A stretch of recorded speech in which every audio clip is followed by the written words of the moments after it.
Bonjour et bienvenue, ici Eco Statech et aujourd'hui on va s'attaquer à l'un des plus grands débats de toute l'histoire de l'économie. D'ailleurs, si le contenu plaît, un petit pouce en l'air, ça aide énormément la chaîne, c'est un petit clic qui fait une grande différence. Et bien sûr, pour ne jamais manquer de nos prochaines explorations sur l'économie, les stats et les innovations tech, pensez à vous abonner et à partager. Bon, alors, rentrons dans le vif du sujet. Imaginons, qu'est-ce qui se passe concrètement quand une économie subit un choc brutal ? C'est vraiment la question fondamentale qui déchire les économistes depuis des décennies. Est-ce que l'économie est comme un corps qui peut se guérir tout seul ou est-ce qu'elle reste bloquée, paralysée, qu'elle a besoin d'un coup de pouce? Et on va voir, les réponses sont diamétralement opposées. Au cœur de ce débat, on a vraiment deux visions du monde. D'un côté, la logique classique.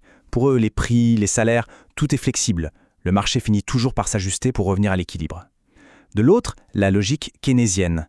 Là, c'est une autre histoire. On nous dit que les prix et surtout les salaires peuvent être collants, rigides, et que l'ajustement, il n'est pas du tout automatique. Alors, avant d'aller plus loin, il y a un concept absolument clé à comprendre, la différence entre salaire nominal et salaire réel. Le salaire nominal, c'est simple, c'est le montant qui est écrit sur la fiche de paye.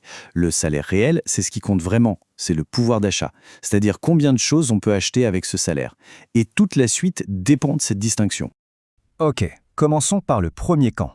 Bienvenue dans le monde de l'ajustement classique, un monde où, en théorie, tout est parfaitement fluide. Alors, imaginez une économie qui tourne à la perfection. On est au point A, l'équilibre de plein emploi. Ça veut dire que toutes les ressources sont utilisées de manière optimale. En gros, tout va bien. Et là, c'est le choc. Une crise de la demande. Les gens se mettent à moins consommer. Spontanément, les prix baissent. Mais regardez bien, dans ce modèle, on passe du point A directement au point C. La production, elle ne bouge pas d'un iota. On reste au niveau de plein emploi. Alors comment c'est possible? La clé de l'énigme, la réponse, elle se trouve sur le marché du travail. Et voilà le mécanisme. Puisque les prix des biens baissent, eh bien les salaires nominaux vont baisser dans la même proportion. Les travailleurs acceptent une baisse de leur salaire chiffré. Du coup, le salaire réel, c'est-à-dire le salaire divisé par les prix, lui, il ne change pas. Pour les entreprises, le coût du travail reste le même. Donc, aucune raison de licencier. Le plein emploi est sauvé. Bon, ça c'était la vision classique.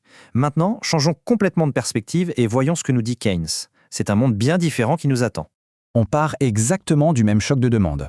Sauf que, cette fois, l'économie ne glisse pas tranquillement vers un nouvel équilibre. Non, elle plonge et se retrouve coincée au point B. Et le point B, qu'est-ce que c'est? C'est un équilibre de sous-emploi. La production a chuté et du chômage est apparu. Mais pourquoi? Pourquoi l'économie reste coincée là? Le coupable a un nom, la rigidité des salaires. On parle de salaires collants, comme s'ils étaient incapables de descendre. Et c'est là qu'on touche à la réalité, selon Keynes. Le salaire nominal refuse de baisser. Les contrats, les syndicats ou tout simplement la résistance des salariés, ça bloque. Du coup, quand les prix baissent, mais que le salaire nominal reste fixe, que se passe-t-il? Eh bien, le salaire réel, lui, augmente. Le travail devient donc plus cher pour les entreprises, et leur réaction est logique, elles licencient. On peut le résumer parfaitement comme ça. Le salaire reste rigide à la baisse, le chômage persiste, l'emploi et la production ne reviennent pas à leur niveau initial. L'économie est bel et bien coincée.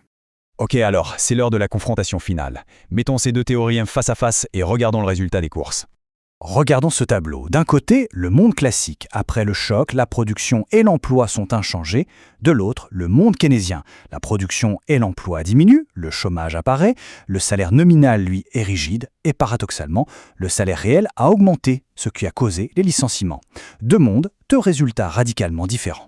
Donc on le voit, toute cette énorme différence, ce fossé entre les deux théories, repose sur une seule et unique hypothèse, la flexibilité ou non des salaires. Ce qui nous amène à la question finale. Flexibilité ou rigidité? Quel modèle semble décrire le mieux l'économie dans laquelle on vit aujourd'hui?